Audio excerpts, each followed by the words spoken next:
नमस्कार मंडळी, राम राम. पुन्हा एकदा स्वागत आहे सगळ्यांचं सुप्रिया शिंदे ब्लॉगमध्ये. कसे आहेत सगळेजण? आय होप तुम्ही मस्त मजेत असाल आणि मीही मस्त मजेत आहे.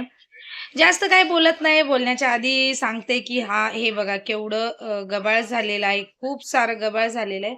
गावावरनं आलेले अनपॅकिंग करायची राहिली. काही डॉक्युमेंट सापडत नव्हते. त्याकरता सोमच्या पप्पांनी अख्खं कपाट काढलेलं आहे. आता हे सर्व मला आवरायचं आहे. त्याचबरोबर बॅगही अनपॅक करायची आहे. आणि थोडेफार चेंजेस करणार आहे कपाटामध्ये. काही गोष्टी न लागणाऱ्या त्या काढून टाकणार आहे. तर चला तर मग ब्लॉग शेवटपर्यंत पहा, म्हणजे तुम्हाला कळेल की मी काय काय केलं आहे आणि काय काय नाही. तर कपाटाची अवस्था दाखवते तुम्हाला. सगळे कपडे बाहेर काढलेले आहेत आणि सगळे. आणि सोहम इकडं खात बसलेला आहे भजी. तर अक्षरशः सगळे कपडे त्यांनी बाहेर काढलेले. तर चला आवरायला सुरुवात केली. आधी मी सगळ्या ज्या काठपदरी साड्या होत्या त्या सगळ्या छान व्यवस्थित घडी घालून घेत होते. कारण काठपदरी साड्या आणि आपल्या सिल्कच्या किंवा साध्या साड्या एकत्र केल्या की पटकून ते सापडत नाही, मिळत नाही. त्याकरता मी एक मोठी अशी बॅग ऑलरेडी आहे माझ्याकडे.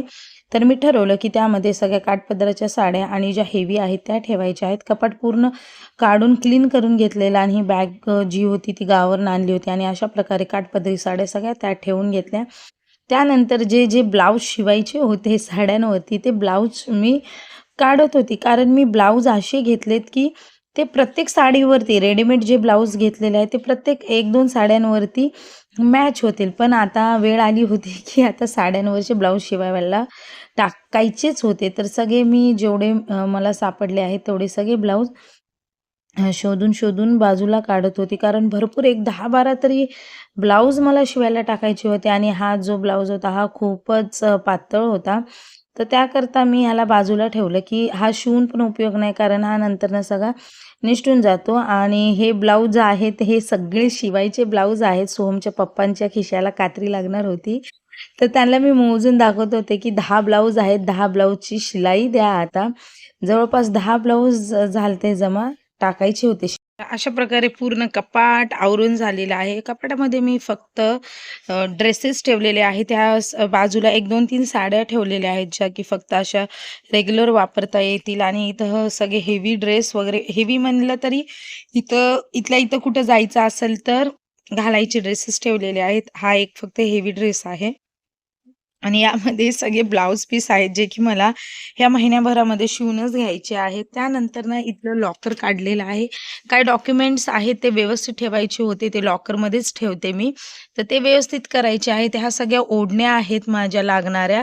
जीन्स आणि जीन्स टॉप्स आणि काय म्हणता येईल जॅकेट्स वगैरे आहेत. आणि इथं खाली काय वस्तू आहेत ज्या की मला म्हणजे कधीतरी लागणाऱ्या वगैरे असतील. तर अशा प्रकारे कपाट आवरायला जवळ-जवळ माझे गेलेले आहेत 2 ते 3 घंटे.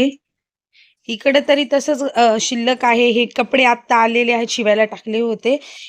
ते ड्रॉवर जे म्हणलेले तुम्हाला, हे ड्रॉवर आहे. आणि इथं जी सुटकेस आहे यामध्ये पूर्ण माझ्या जेवढ्या साड्या होत्या त्या साड्या ह्या सुटकेसमध्ये आणि ह्या सुटकेसमध्ये ठेवलेल्या आहेत. बाकीचं अजून भरपूर काही आवरायचं राहिलेलं आहे. बॅगी वगैरे वरती काढलेल्या. फ्रेश होऊन आले मी, कारण खूप कपडे वगैरे खूप घाण झाले. ते धुळीचंही काम केलं, पंखे वगैरे पण पुसून घेतलेले आहेत. तर आजच्या व्हिडिओमध्ये एवढंच. आजचा जर व्हिडिओ तुम्हाला आवडला असेल तर नक्की चॅनलला सबस्क्राईब, लाईक आणि शेअर करायला विसरू नका. आणि सोबतच बेल आयकॉन पण प्रेस करत जा. पुन्हा एकदा भेटूया अशाच नवीन आणि इंटरेस्टिंग व्हिडिओमध्ये. तोपर्यंत बाय बाय.